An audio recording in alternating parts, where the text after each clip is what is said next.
In the heart of Cebu City, under the blazing tropical sun, 17-year-old Mateo Rivera stood in his family's cramped gauge-turned workshop, covered in grease and sweat.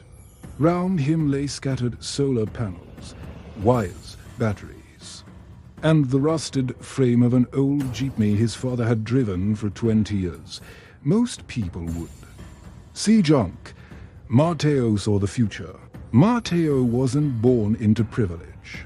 His father, Mang Tonio, drove a diesel Jeepney 12 hours a day, 6 days a week, barely making enough to feed the family.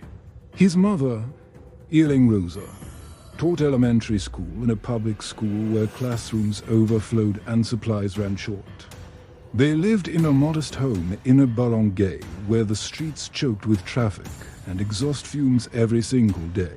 But Mateo had always been different. As a child, he'd take apart broken radios, old cell phones, even his mother's electric fan just to see how they worked. By the time he was 12, he was fixing neighbors' appliances for small change. By 15, he was top of his class in science and mathematics, dreaming of building something that could change lives. The idea came to him one sweltering afternoon when his father came home coughing violently, lungs damaged from years of breathing diesel smoke. "Hoba, there has to be a better way," Mateo said, holding his father's trembling hand. That night, he couldn't sleep. He sketched designs on scraps of paper by candlelight during a brownout, imagining a jeepney that didn't poison the air, that ran on sunshine instead of fuel that cost his father half his earnings. His classmates laughed when he shared his dream at school. "Mateo, jeepneys can't run on solar power. That's impossible," they said. Even his physics teacher, though encouraging, warned him, "Son, what you're describing requires technology we don't have access to here. Maybe in Japan or America, but not in a garage in Cebu." But Mateo refused to give up. He started small. He saved every peso from fixing electronics, but used solar panels from a shop that sold surplus equipment, and studied engineering videos on YouTube during the rare moments when the internet connection held steady. A retired electrical engineer in the neighborhood, Mang Eduardo, heard about Mateo's project and offered to help. "I worked in Saudi Arabia for 30 years, Mang Eduardo said with a smile. "Let me teach you what I know." For 2 years, they worked together. Mateo learned to wire batteries in series, to maximize solar capture angles, to reduce weight without sacrificing strength. He discovered that bamboo abundant, cheap, and renewable could be processed into composite material stronger than steel when treated correctly. "The answer isn't copying other countries," Mang Eduardo told him. "The answer is using what we have here, what grows in our soil." Meanwhile, halfway across the world, Japan continued to dominate global transportation.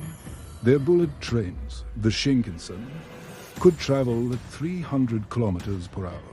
Their electric vehicles boasted the latest battery technology.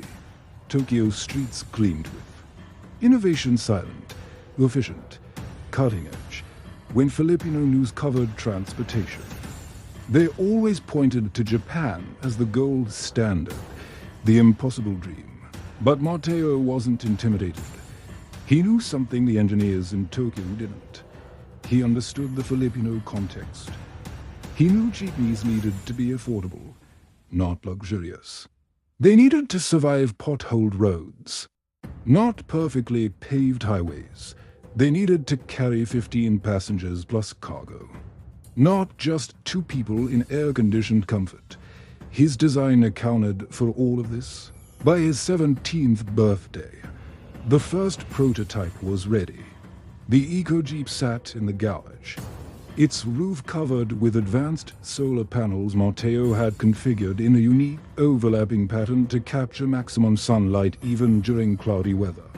The body, reinforced with bamboo composite panels, was a third lighter than traditional Jeepneys but twice as strong. The battery system, his proudest achievement, could store enough energy to run for 8 hours straight, even at night. The day of the first test drive, the entire barangay gathered. Antonio sat in the driver's seat, tears in his eyes. "Anak, if this works, you've given us a miracle." Mateo pressed the ignition button. The EcoJeep hummed to life silent, smooth, powerful. It glided down the street at 40 kilometers per hour, then 50, then 60. No smoke. No noise. Just pure, clean movement. The crowd erupted in cheers. Word spread quickly. Local news covered the story. Social media exploded with videos of the EcoJeep cruising through Cebu streets. Within weeks, Mateo received an unexpected email. The Japan Automotive Research Institute wanted to send engineers to evaluate his invention. They probably think it's fake, Mateo told his mother. Nervously, they're coming to prove it doesn't work. The Japanese delegation arrived 3 weeks later, 5 engineers in crisp suits, carrying tablets and measurement devices. They were polite, but clearly skeptical.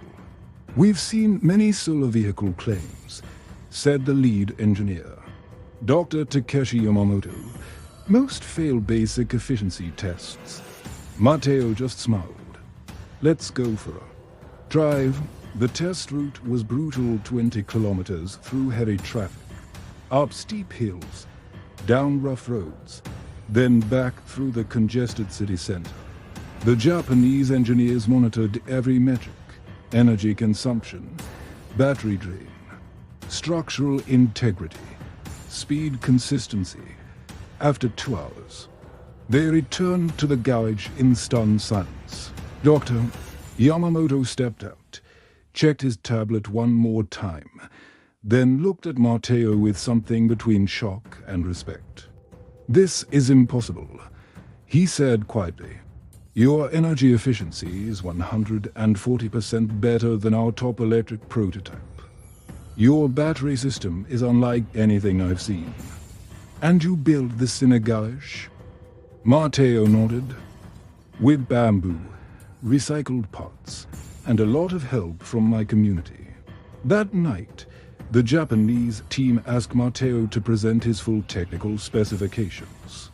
They gathered in a small conference room at a local hotel. Projector set up, diagrams ready. For 3 hours, Mateo explained his patented battery design inspired by how Nipa palm trees store water and energy to survive typhoons. He demonstrated how his bamboo composite panels distributed weight and absorbed impact better than steel or aluminum. He showed them his solar panel configuration, which adapted to the Philippines' unique tropical light patterns. The engineers asked hundreds of questions. How did he solve the heat dissipation problem? Simple, he used natural ventilation patterns common in traditional Filipino architecture. How did he achieve such battery longevity? He incorporated a charging rhythm based on Philippine sunlight cycles rather than forcing Western standards. Every answer revealed the same truth. Mateo hadn't tried to copy advanced technology. He'd innovated from the ground up, using Filipino materials, Filipino knowledge, and Filipino ingenuity. Dr. Yamamoto made a phone call to Tokyo that lasted 40 minutes. When he returned, he made an announcement that would change everything. "Mr. Rivera, the Japanese government would like to invite you to present at the International Sustainable Transport Summit in Tokyo next month. We believe your technology could revolutionize not just transportation in the Philippines, but globally." The news went viral. CNN picked up the story. Filipino teen invents solar jeepney that beats Japanese technology. BBC ran a feature, From Garage to Global Stage, the EcoJeep Revolution. Filipino social media exploded with pride hashtags like #PINOY Innovation and #EcoJeep trended for days. Mateo's school held a special assembly in his honor. The local government announced plans to support production of EcoJeeps for public transport. But the real test came in Tokyo. The summit brought together the world's top transportation experts, German automotive giants, American electric vehicle companies, Chinese battery manufacturers, and of course, Japan's finest, Mateo, wearing a bronze tagalog his mother had sewn specially for the occasion. Stood backstage feeling the weight of representing not just himself, but all of the Philippines. His presentation was scheduled after 3 PhD engineers from Met. When his turn came, he walked onto the stage, connected his laptop, and began. Good morning. My name is Mateo Rivera. I'm 17 years old, from Cebu, Philippines. I didn't go to university. I don't work for a corporation, but I solved a problem that affects billions of people. How to move communities sustainably, affordably, and efficiently using resources we already have. For 20 minutes, he captivated the audience. He showed videos of the EcoJeep navigating Manila traffic. He displayed data showing 90% reduction in operating costs compared to diesel jeepneys. He explained how his design could be adapted for different climates and communities worldwide. When he finished, the auditorium erupted in standing ovation. Backstage, international investors surrounded him.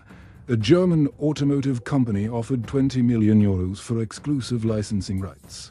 An American venture capital firm wanted to fund mass production.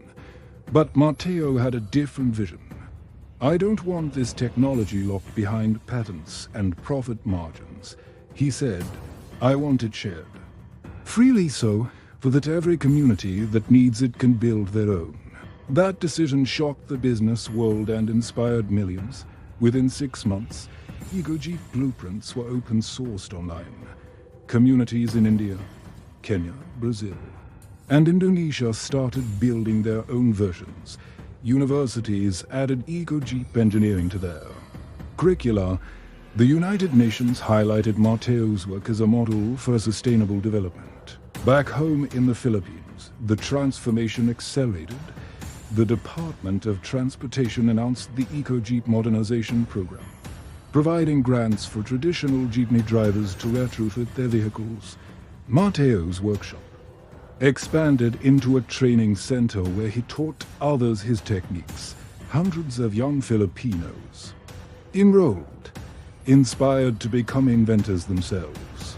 His father, Antonio, became the first official EcoJeep driver on Cebu's streets.